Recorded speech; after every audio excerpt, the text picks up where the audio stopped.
episode 26. I'm Tristan Linville. That's Michael Callahan. We're here for podcasting. What's up, buddy? What's going on? It's 26. That's a high number. It's one higher than 25. I don't know if you can do math, but really struggle with it. Yeah. Speaking of math, do you have a joke for us? Let's just get right into the juice.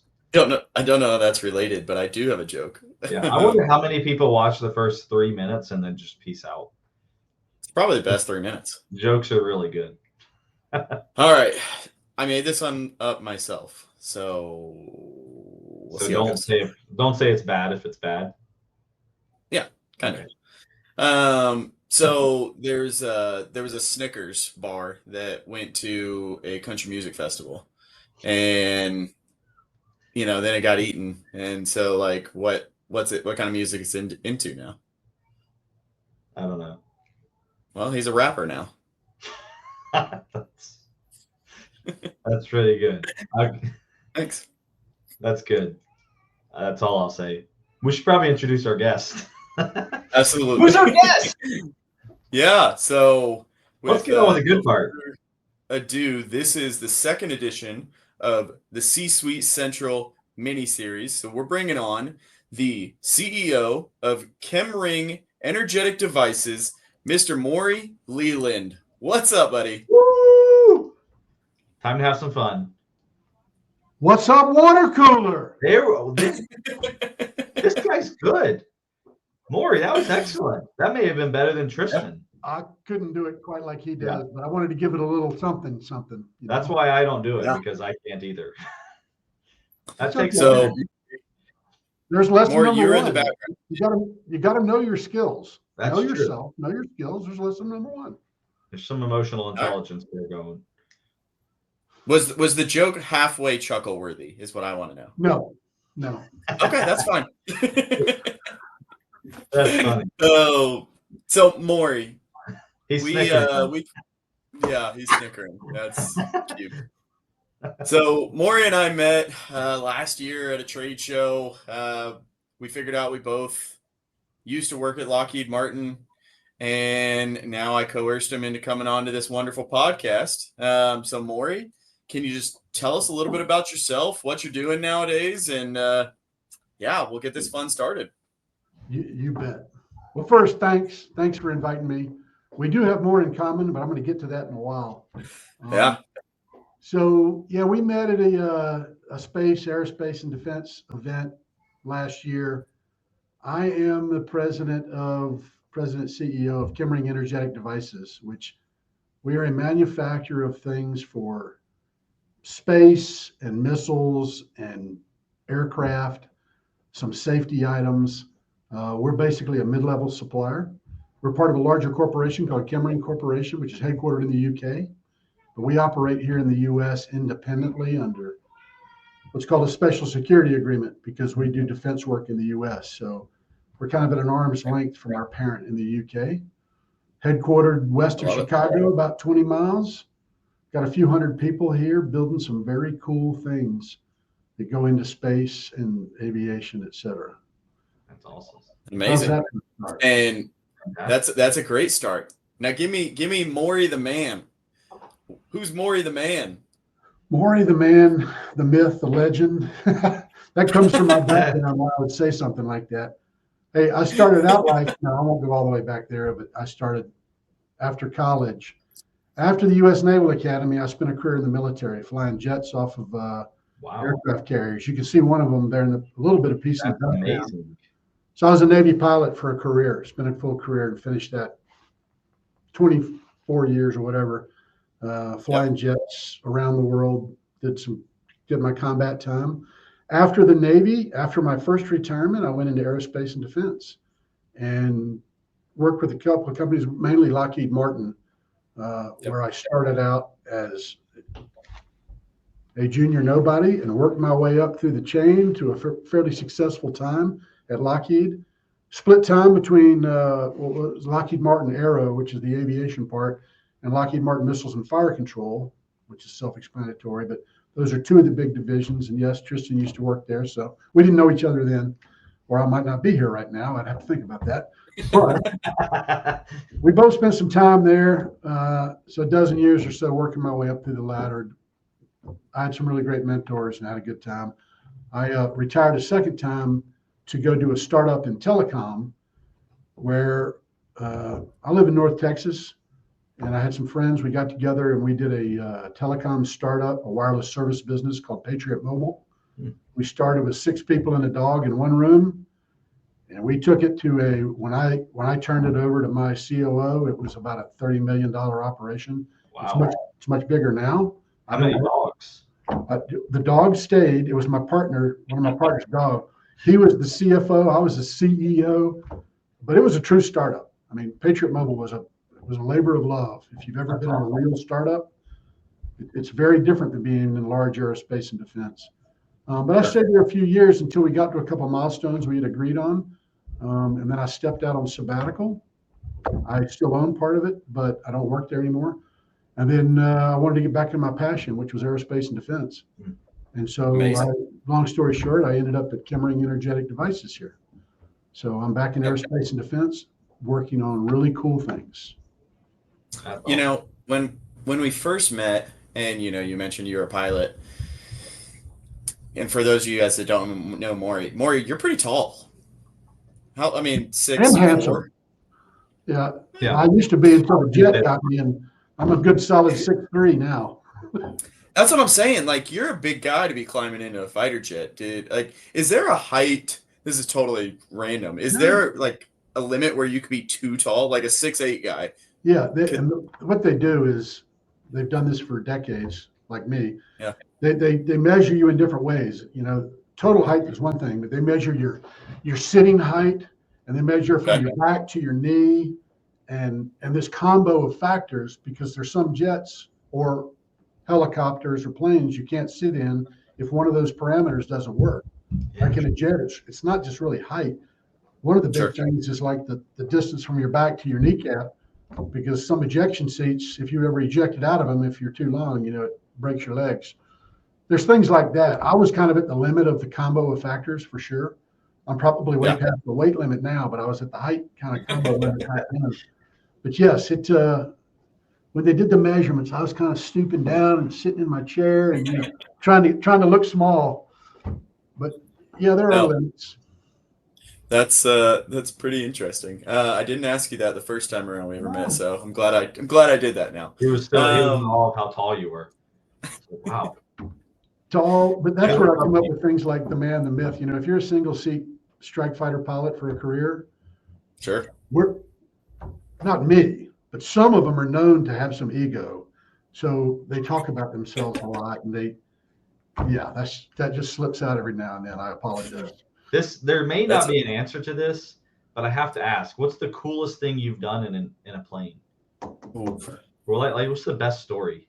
I really can't have that recorded, Michael. Yeah, well, then we should not talk about it. We shouldn't talk about it. But let me tell you, I did so many fun things flying for the Navy. I would do that again in a New York minute. It was fabulous. Not for everybody.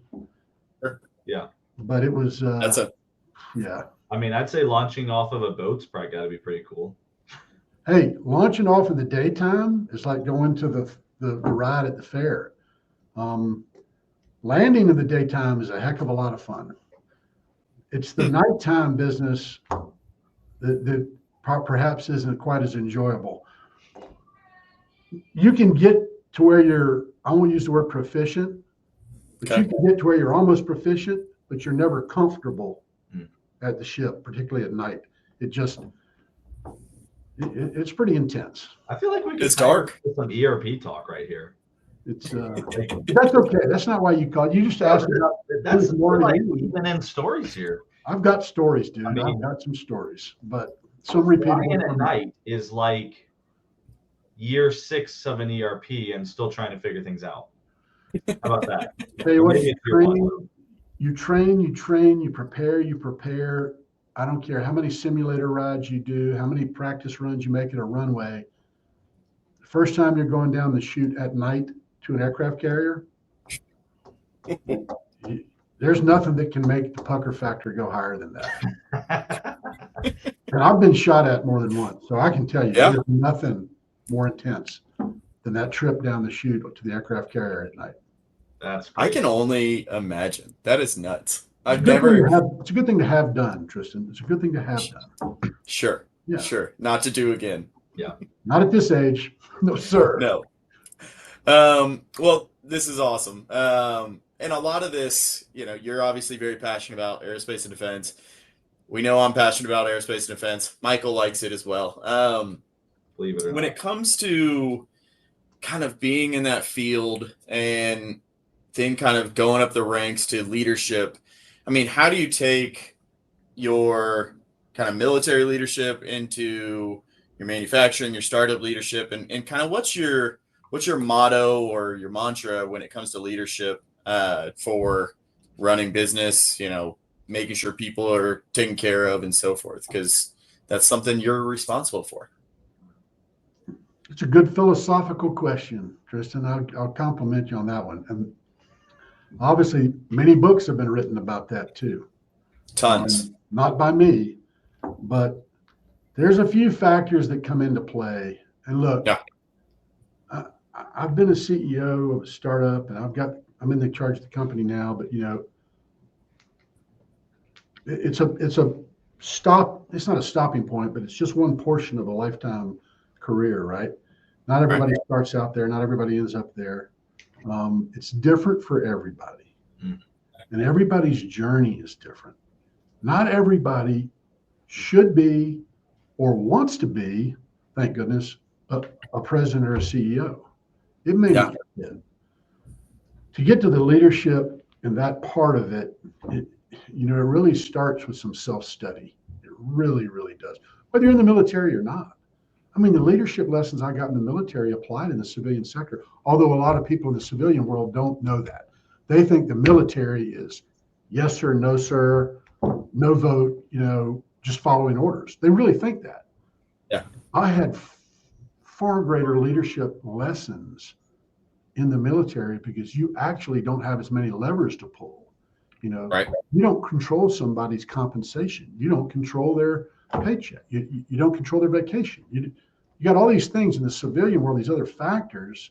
You can't control who you get assigned to you in the military. You show up at a command and you're dealt with people that are there. So you learn to do things in a lot of different ways. That crucible over the years of leadership really helped me.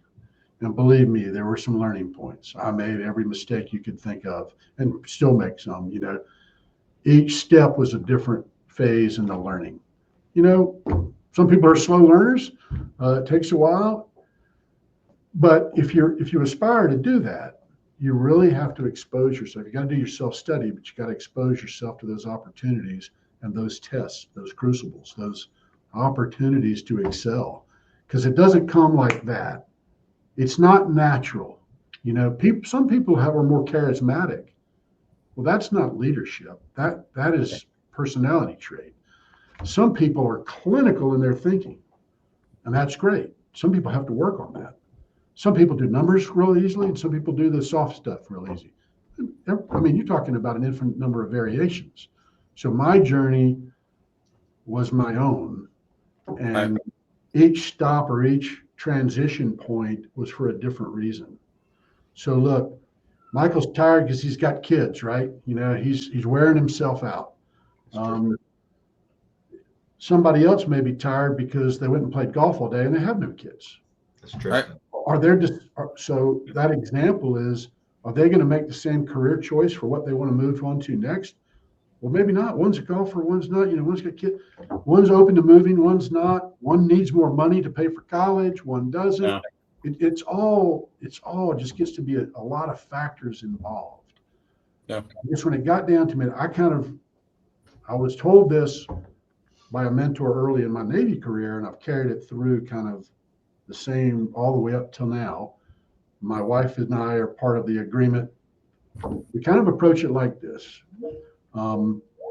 As long as I was having fun, doing what I enjoy, and as long as I had options for upward mobility, fine. And when one of those fell off the track, It's time to make a change. I like that. If I'm not enjoying it, life is shorter than you think. Yeah. If you're not enjoying it, don't be miserable doing something. And the upward mobility part was a personal choice, and you will reach your limit on what you really desire about upward mobility. You may pause it too. You may trade some upward mobility because your kids are in high school and for 4 years you don't want to relocate. No. Or you may pause it because you accumulated a little bit of cash and you're secure. But you might want to pick it up later. The upward mobility thing was for me, and now that's off the table. I don't have to worry about that anymore. I'm older than you guys, and I'm not the end of my career, but I'm certainly on the back toward the back end. I don't have that as a criteria like we used to, but that carried us each step through the military, out of the military, through Lockheed. I changed with Lockheed. I think I told you, Tristan. I started in Florida. I went to Texas briefly, and then they moved us to the UK. Stayed in the UK for 3 years, went back to Texas, being willing to do those different jobs in different locations at different levels that escalated, thank goodness. That all worked up to a point. And then it was the same thing. I got to a point where, am I enjoying it? Am I upwardly mobile? Maybe it's time to make a transition. And then when I got on a real key point, when I got on sabbatical after Patriot Mobile, I actually didn't do well. I didn't fail, but I really stuttered in the whole career thing. I had more options than some people, and I grant that, but I wasn't good at making those career decisions in that transition. And so I got a personal coach, somebody I knew that does transition for executives. He was former military, just by chance. And we went through that whole coaching thing again. It was like, okay, what are the drivers now? What do you want? Well, eventually, after some self-study, I realized what I really wanted to do. That first thing, what are you going to enjoy? I like aerospace and defense. Yep.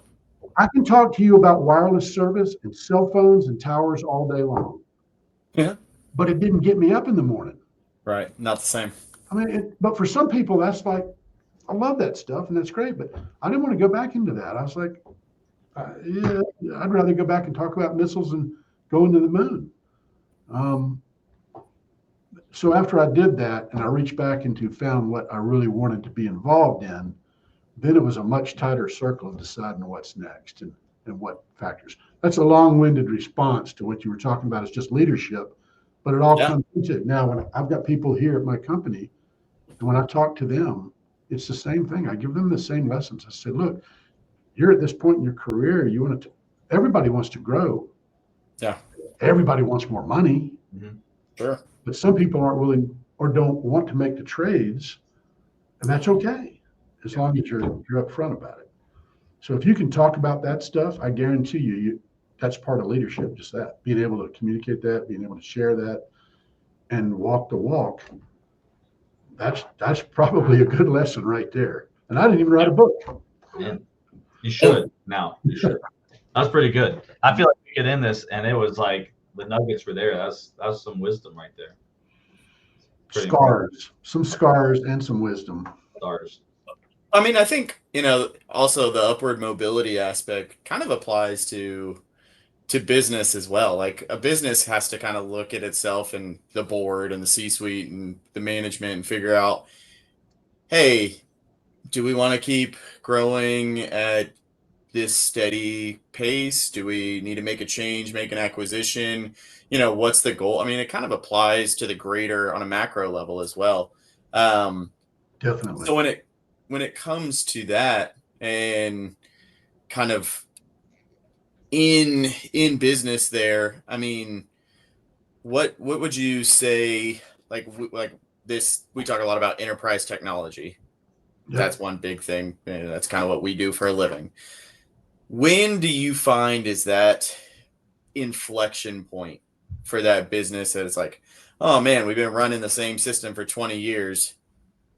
Should we do something different? Like how do those conversations come about at your level, or do they come to you? Do you drive them downwards? I mean, what do you see mostly? So I drive those conversations. That's what I was actually hired here for. I was hired at this company to be in charge of strategy.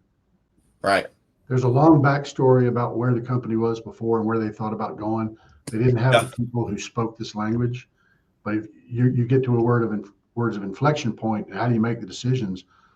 That presenting those things is what I personally kind of do for a living. The president thing is actually an additional conversation, but whether it's a new operating system, or whether it's doubling your actual facility site, which we did last year. Yep. Buying a new building. Do you hire 25 people or not? Those are all. Did we lose Michael? I hope not. I'll be back. Those are all part of that stepping back to the beginning and saying, okay, how do we make those decisions and why do we make them? I mean, you don't wake up one day and go, hey, the operating system crapped out, we need a new one. Right. And that would be catastrophic. Sure. You don't wake up one day and go, you know what, let's hire 20 more people. No. But it's different. It's situational. Let me ask you a question. Yeah. Maybe if Michael's back, I'll ask him a question. I'm going to give you two businesses. Business A employs 100 people, and they have a long backlog. They deliver a certain level of profitability, and they are happy to take that profit every year and return it to the owners and operate that. Okay. Company B, 100 employees. They're making money. But the owners have visions of grandeur and want the company to grow. Yep. In one case, they're shaving off a lot of money and putting it into profit and pocketing it and going home. In the other case, they're reinvesting in the company, planning for the big growth thing. Yep. Which company's right, A or B? Michael? It's a good question. I think it depends on the individuals, right? I mean, I know my personal perspective, but it's also based on future vision, where I would want to go. So we get asked this all the time, and it's really your corporation will decide or the owners will decide. Public corporations will almost always go to, we have to grow, we have to deliver more to the shareholders. Yeah. Private companies, particularly sole proprietors and smaller companies, you know what?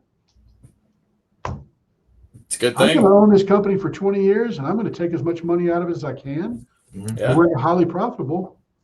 There's nothing wrong with that. Yeah. Right. But the differences in those decisions are what are going to drive your inflection points. Yeah. It's going to be, do I invest in a new ERP system now, knowing I've got 4 more years before I sell my company? Or do I hire 20 more people? Well, actually, we're working pretty good right now, and I raked off a lot of money last year on the company.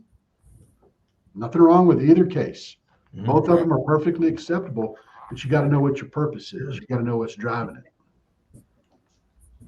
Yeah, I think that's super powerful of each individual, or really the person at the top, understanding where do I want to take this? Because sometimes you take it to another spot. There's a lot of other things that come with that. There's a lot more change, which means change management. There's a lot more figuring out how am I going to do this, what the strategy looks like. But if you just stay in your status quo and take the money, that's also good. That's right. But if you talk to a stereotypical PE person, you know, the PE person is going to come back and go, no. We're going to take this thing, we're going to make it better in 3 years, and we're going to flip it and make the cash. Yeah. And then they're gone. There's no 5 or 10 year vision there. It's a flip. And that's okay too. As long as you're clear about your intentions and people understand what you're doing. But the employees and everybody on your team needs to understand it too, because they have to support that play. If we're going to invest in the new ERP system, we need to be clear-eyed about what the longevity is, what we're going to get out of it, what the ROI is, and are we in alignment with what this company is doing for the future? Yeah. I think it all goes back to the vision or the strategy of the company, because if they decide, to your point, I'm going to retire in 4 years. Well, if everything's operating okay, then why do anything? However, if they decide, guess what, we're going to take on this whole new kitting process, whatever, I'm making stuff up, but then they say, hey, the system we have today doesn't allow us to do that. Then they have to go. So I think a lot of it is that individual business or owner strategy of where are we going. It is. Where do you invest your money? In the cell phone business, the wireless service business we were a startup. We had a business plan. We had a niche. We knew who our customer base was, how to market it, and we just stayed true to that. We tried one thing outside of that plan. It failed miserably, and we all got scared and bailed on it and stopped it. But unfortunately, we lost some money there early on that we didn't need to lose because we deviated from what the right solution was for us at the time. Yeah. So there's nothing wrong with it. When do people invest in a new plant? Yeah. I don't know. How long are you going to keep it? How long is it going to produce? What's your big game plan? If you were in the artillery business in the last 3 years, having an artillery plant already was a golden thing. But who's going to build the new one? Is it a good time or not? Would you make that investment? And then it changes the whole equation about how you do support things. So a lot of factors. It also changes it on our end, right? I'm a sales guy out in the field that, Morri has to deal with and or doesn't have to deal with. His choice. But if I can gain that greater understanding of the long-term strategic goal, you mentioned PE, they're going to have the flip, they're like quickly proving out ROI, and also timing is huge for them versus someone who is a public company, not going to sell, kind of slower growth, but definitely still targeting growth. It definitely changes the messaging for me. It changes the understanding of where they're trying to go. And, unfortunately, sometimes that's hard to figure out because not everyone's willing to share their strategic vision with just anybody. So there's a level of trust building there. But when it comes to, from what you've seen you were chief strategy officer. That's what you're hired to do, is to manage through change. When change goes positively, what factors do you think are in play? Are things aligned for the people? Are things aligned at the top down? What do you see as the driving factors for successful change? I sit in the middle of that in my current chair. Yeah. Unfortunately, that comes with the territory. Everybody thinks that, being the president of the company is, fantastic, and it is for certain things. But at the end of the day, which master do you serve? Sure. I've got a corporation and a chain of command up the corporate ladder that are driven by certain things. Yep. And they have to be, we're a publicly traded company. We're here to make money for the shareholders. Correct. But here in Downers Grove, Illinois, with 250 employees, some of them have been here 35 years, some of them have been here 35 minutes. That whole spectrum who trust Kimmering Energetic Devices and trust me to make sure their business is viable and steady and secure, that they're a different customer. Right. And you can't, it's difficult sometimes because not satisfying the employees, satisfying the shareholders or the owners or whoever is one, and then doing the right thing comes into play too. Yep. So when you're in the chair, whether you're CEO of a fighter squadron or you're CEO of a company or you're head of any organization, right, you've got to balance that. If you can't balance it, I promise you, you will not be successful. Because if all you do is whatever the corporation says, your employees will see through you in a heartbeat. And if all you do is protect your employees or your sailors in the squadron, you can't get your mission done. Yeah, right. It's good. And if you don't stay true to yourself and you violate your own personal rules and guidelines, then you failed yourself. It's that it's interesting because it's that layer. Growing up, I made a peanut butter and jelly with peanut butter on one side, jelly on the other. But you're really the way my wife makes a peanut butter and jelly, which is like put it in a bowl, both of them, mix them on up, There you go. and then spread it. I mean, like totally different ways of thinking. Both are plausible, both are logical, but quite the mix when you're sitting there in your chair. So when you're sitting there, it's the same. I mean, if you've got a sales team, okay, your sales team, they report to you. They're looking to you for support, guidance, protection, all these things. And your boss is looking at you and says, "Hey, Tristan, your sales numbers, they need to be jacked up a bit."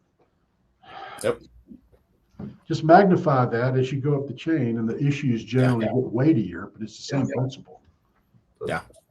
Well, I got kind of a big question to kind of end us for the day. Don't drum roll.